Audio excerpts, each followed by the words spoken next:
Today, we have a problem with a BMW 320i F30. The car is still fine when engine is in idle position. But when the engine operates at low RPM, it stops occasionally and the gear returns to neutral. Now, by using the Easter, we're going to diagnose these problems.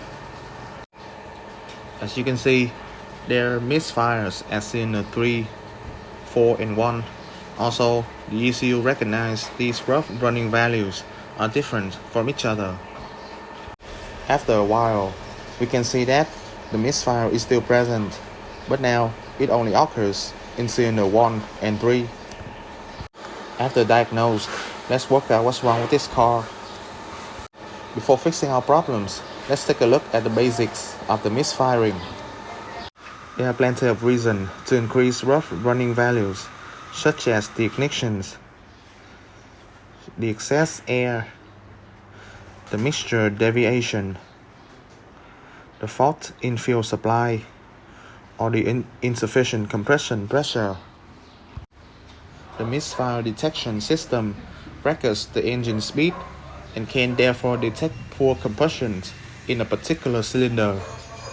This misfire detection system is determined by the crankshaft sensor. This crankshaft sensor can detect the positions as well as the torque of each cylinder. The velocity of a normal running engine from each cylinder is completely different from the engine that has misfire cylinder. This is a graphic which illustrates the rough running values for cylinder 1 to 4. For your information, the permissible range for BMW is within -7 to 7.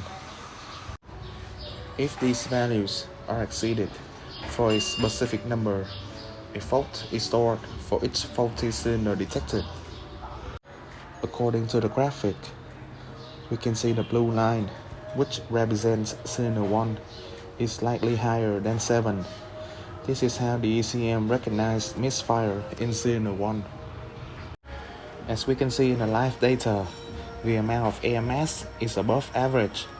This should mean that our intake is having a leakage. Let's go ahead and check it. As a result, our intake manifold is broken, which allows more air to enter the engine. This is one of the reasons that leads to misfire detection. After replacing the intake manifold, the symptom is significantly reduced, but at some point, there is still misfire detection. Now, we will replace our ignition coil and check the data.